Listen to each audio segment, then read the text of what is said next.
Vamos lá. Agora foi. Olá pessoal, muito prazer. Meu nome é Luiz Alberto, sou especialista na área de Direito Público. Eu vim aqui te apresentar o Plantão Júris, um programa de informativos do Supremo Tribunal Federal e do Superior Tribunal de Justiça. Para que você tenha acesso a todas as informações deste programa, tem um link abaixo na descrição que você pode pegar todo o conteúdo.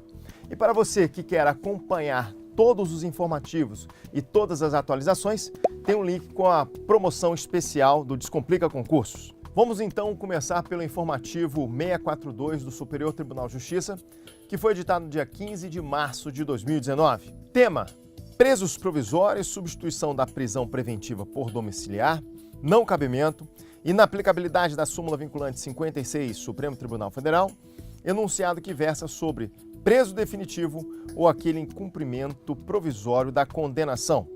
Em destaque, a súmula vinculante 56 do Supremo Tribunal Federal é inaplicável ao preso provisório. Em 2016, o Supremo Tribunal Federal editou a súmula vinculante número 56, trazendo a seguinte redação: a falta de estabelecimento penal adequado não autoriza a manutenção do condenado em regime prisional mais gravoso. Veja você que o sistema prisional brasileiro é extremamente precário e o Supremo, inclusive, decretou estado de coisas inconstitucional em decorrência da omissão ou ineficácia do poder público na gestão do sistema prisional. O estabelecimento penal adequado é aquele que vai ter compatibilidade com o regime de pena a ser cumprido. Por exemplo, quando se fala em regime fechado, este será cumprido em presídio. Regime semiaberto será cumprido em colônia agrícola. E o regime aberto será cumprido em casa de albergado. Lembrando que o próprio artigo 33, salvo engano, do Código Penal, destaca que, não havendo uma casa de albergado ou colônia agrícola, o próprio juiz da execução penal poderá definir um estabelecimento que seja compatível. Todas essas questões, elas foram discutidas nesse julgado. E é importante destacar que o Supremo Tribunal Federal também ele se importou com essa questão do cumprimento de pena ser no regime adequado. Em determinadas situações, casos concretos isolados, aquele preso que foi condenado em regime fechado e tinha direito à progressão de regime, por exemplo, estabelecendo ali o seu direito a ir para uma colônia agrícola, se essa colônia agrícola estivesse lotada, o que aconteceria? Qual seria o reflexo disso? Aquele preso que estava cumprindo a pena em colônia agrícola, ele automaticamente passaria para o regime aberto, em casa de albergado. E aquele preso que foi condenado em regime fechado ocuparia esta vaga na colônia agrícola. Destacando-se as características da prisão preventiva, do artigo 312 do Código de Processo Penal, que visa a garantia da ordem pública, a garantia da ordem econômica, a aplicação da lei penal e a conveniência da instrução criminal, o Supremo definiu que essa súmula vinculante 56 não é aplicável àquele que está cumprindo uma medida excepcional, que é a prisão preventiva, justamente porque a prisão preventiva não é gradativa conforme o regime de pena a ser aplicado. Não existe diferenças dentro da prisão preventiva para cumprimento em regime fechado, semiaberto ou aberto. Sendo assim, o Supremo Tribunal Federal entendeu a inaplicabilidade da súmula vinculante 56 dentro da questão da prisão preventiva. Esse é o julgado. Continuando no mesmo informativo, nós temos aqui o seguinte tema: duplicidade de ações penais pelo mesmo fato, prolação de sentença, trânsito em julgado, prevalência do primeiro decisum imutável. Destaque a este julgado, nós temos aqui a questão de, diante do duplo julgamento do mesmo fato, deve prevalecer a sentença que transitou em julgado em primeiro lugar. Esse destaque é importante porque você vai ter que atualizar o informativo 616 do Superior Tribunal de Justiça. E esse informativo 616 destacava que quando se tinham duas sentenças criminais sobre o mesmo fato, aplicava-se o princípio que beneficiava o réu, ou seja, o princípio do favor rei. Dentro dessa questão interessante, o Supremo Tribunal Federal, ele reavaliou essas questões de duas sentenças por meio do artigo 5º, inciso 36 da Constituição Federal, que traz a seguinte redação: a lei não prejudicará direito adquirido, ato jurídico perfeito e a coisa julgada. Tendo duas sentenças transitadas em julgada sobre o mesmo fato, o Supremo Tribunal Federal entendeu que deve prevalecer a primeira sentença, independentemente se ela é favorável ou não, até porque nenhuma lei poderá prejudicar a coisa julgada. Sendo assim, manteve-se a decisão da primeira condenação. Você deve estar se perguntando, como isso é possível? Um réu, ele pode ser condenado à revelia.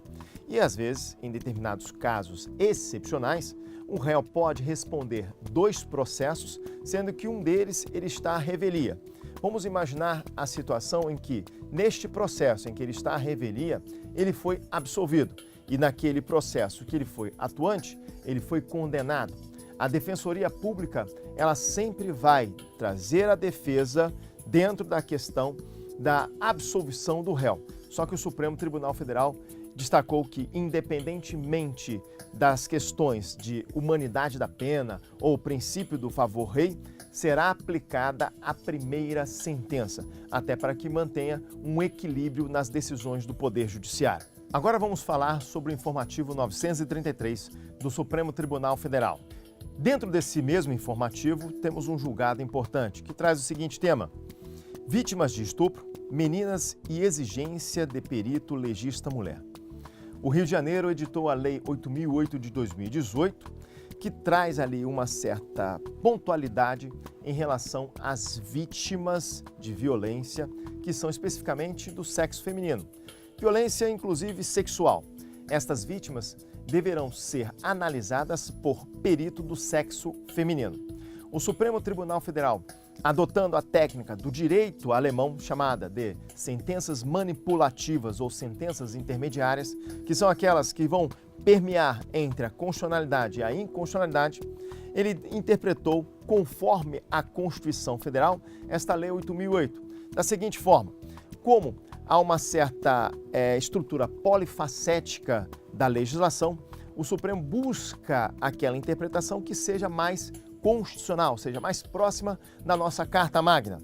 Em decorrência até do artigo 249 do Código de Processo Penal, que permite que a revista em mulher seja feita por uma outra mulher, salvo se não causar prejuízo ou retardamento da diligência, o Supremo, em decorrência da ação ser despida de efetividade, determinou que o perito legista do sexo feminino ele analise a vítima, de violência doméstica ou violência sexual, desde que a ação não seja despida de efetividade.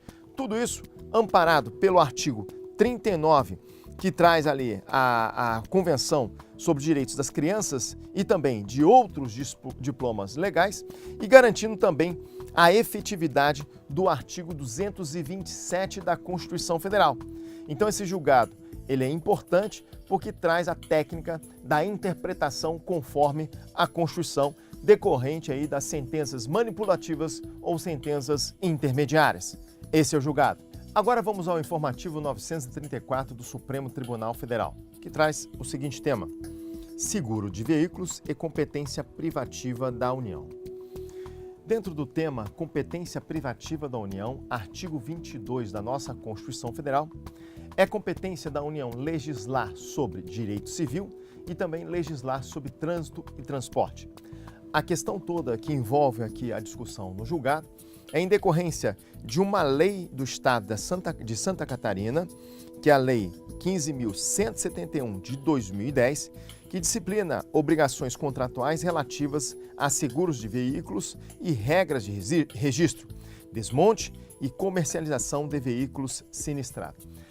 O Supremo Tribunal Federal reconheceu que esta lei é inconstitucional porque o tema é de competência privativa da União. Lembre-se, o artigo 22, parágrafo único da nossa Constituição Federal, até permite que os estados legislem sobre questões específicas, mas tem que ter uma autorização da União delegando essa função por meio de lei complementar para que os estados tratem de questões específicas.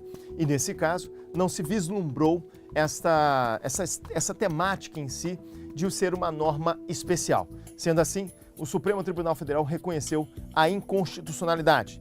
Este é o julgado. E assim nós encerramos o programa Plantão Júris. Para que você tenha acesso a todo o conteúdo, temos um link aí na descrição. E para você que quer um desconto especial, também temos um outro link na descrição. Não se esqueça, se você gostou do programa, curta, se inscreva no nosso canal e ative as notificações. Muito obrigado. Foi? Foi muito rápido, não? Plantão Júris. Não, mas tá tranquilo, tá tranquilo. Ué, mas esse aqui não é o meu, não. Dessa vez ia. Foi? É isso?